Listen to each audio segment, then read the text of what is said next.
this week we have to mention Budget 2022 as it was announced yesterday. This outlines how the government will spend its money over the next year. And from a rural Ireland perspective, it obviously will have a lot of impact in various areas.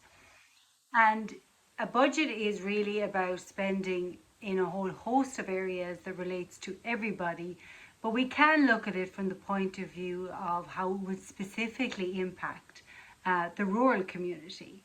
There are lots of things that impact everybody, no matter where you're living, whether it be your income tax or the childcare benefits that were announced or social welfare.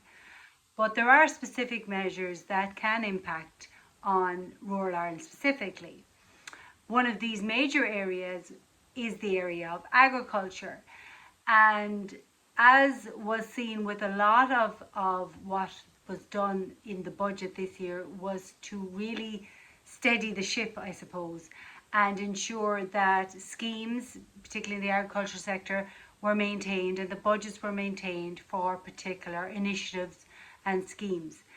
And a number of initiatives were announced in relation, particularly in relation to climate action. I suppose there was a lot of concern expressed in terms of where taxes, the carbon tax that is to be gathered, where it's spent, and there's concerns in relation to how that is going to be spread, because I am firmly of the view that we have to work with the agricultural community in relation to climate action. And climate action is hugely important. It is something that is high on everybody's agenda. If you have a conscience, or if you care about the environment and you care about how we move forward as an economy, obviously, agriculture and the environment are hugely important. There were some interesting initiatives around solar energy and things like that as well. However, I would take more of the view that they've taken in New Zealand, and our emissions are similar to that of New Zealand in terms of the agricultural community.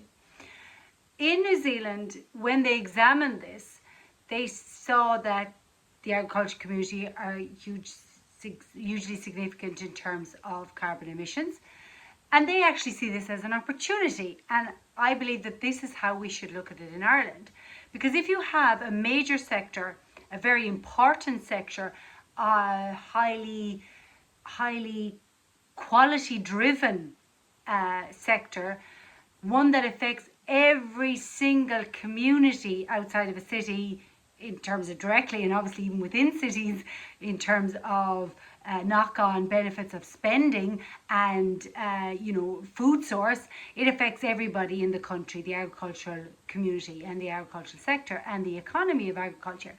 So therefore, it's hugely important that you work with that community in order to address carbon emissions. And there are, as I said before, there are huge amounts of initiatives and ideas from the rural community in relation to the environment and how to address those issues in harmony with each other to meet those carbon emission reduction and those climate action targets, which are hugely important.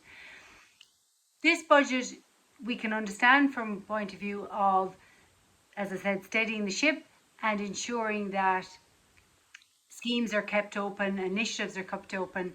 There was a lot of increases in relation to education, around increased SNAs and retaining hours, and also, I suppose, the announcement in relation to healthcare.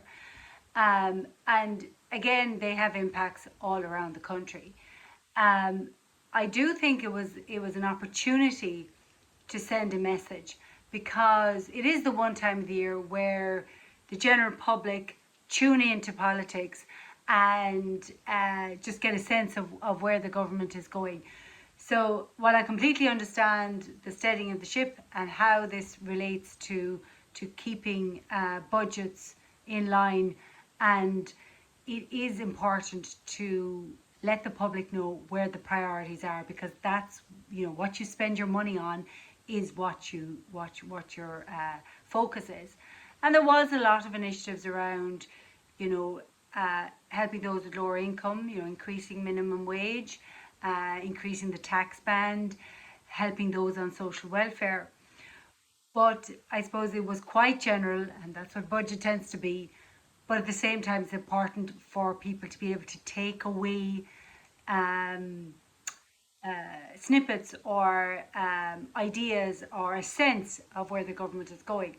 So, while definitely there was a climate focus, there was a support focus from a social welfare perspective and a lower income perspective.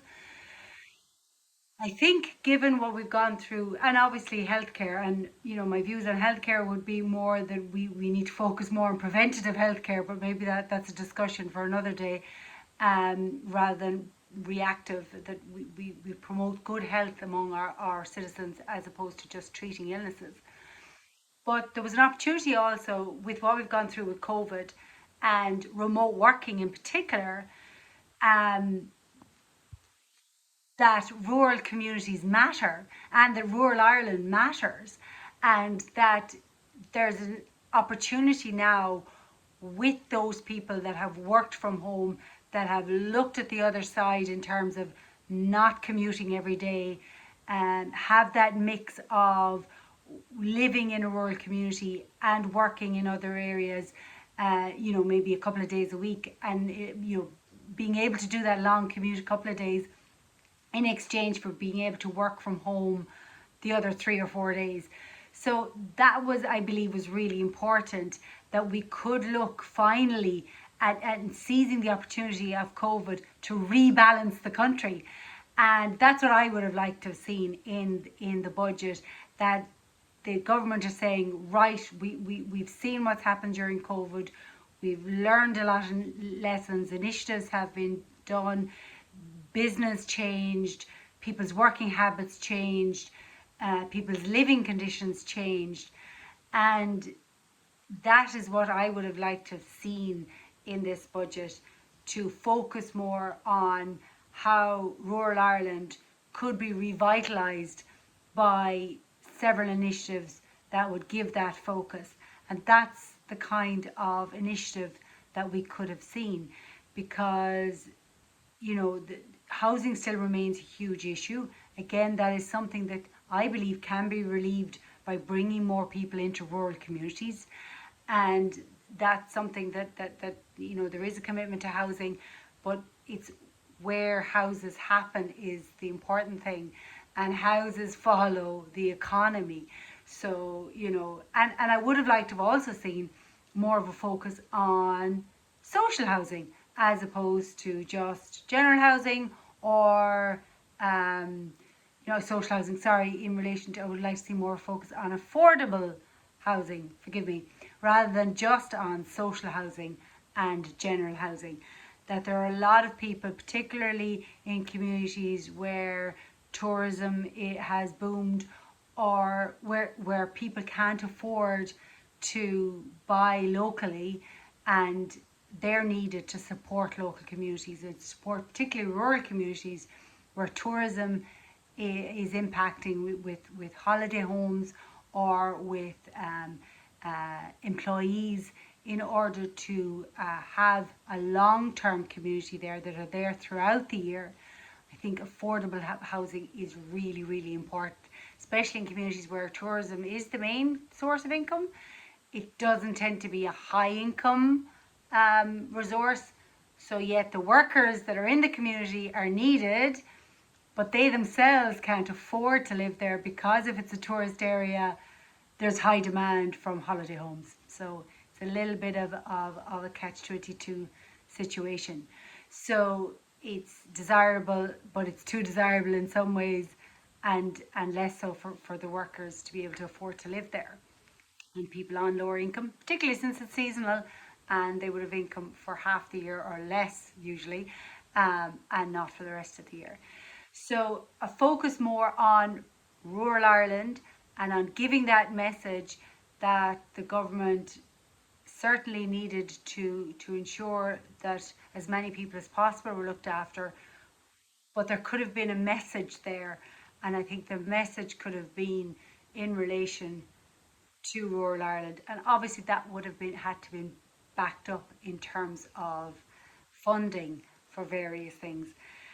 Was concerned in relation to the small level of funding in relation to the social inclusion schemes and community initiatives, um, less so. And I know a lot of money has been spent in that area in the last few years.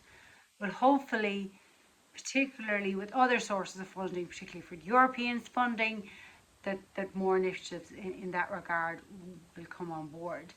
So it was a catch-all budget, as I said, but and I don't think there was necessarily much of a takeaway in terms of specifically focusing on rural Ireland, which is obviously what I'm very passionate about and want to ensure that we have vibrant communities. And while the initiatives and the payouts and the funding generally goes to everybody, whether it be in the areas of social inclusion, social welfare, or income supports or business supports. But yet, I think we could have taken stock and learned from COVID and the past year and a half and taken the initiative right. Our focus as a government will be to rebalance the country and ensure that people ultimately have better quality of life and that we serve our citizens to the best of our ability. And I firmly believe that serving our citizens, both those that live in cities and those that live in rural communities, is to rebalance the country, because our cities are out of sync as well as our rural community. Dublin is, as I said before, it is too much of what the rest of the country depends on as an economic driver. We need to grow our regional cities of Cork, Limerick, Galway, and ensure that they grow, because they are not the size they should be when we look at a country of our size, and we rely too much on our capital city to generate our GDP, and we have to rebalance not only our rural community but also our regional cities. And this is based on other countries and other successful economies. The fact is Ireland relies too heavily on Dublin to generate our wealth in the country, and we have to rebalance. And I think that's what our focus should be as the budget goes forward, because that decides where you spend it. And that's what I would have liked to have seen in this budget. So we need to continue to push the rural agenda to meet those targets and initiatives to ensure that we have a rebalanced country in the future.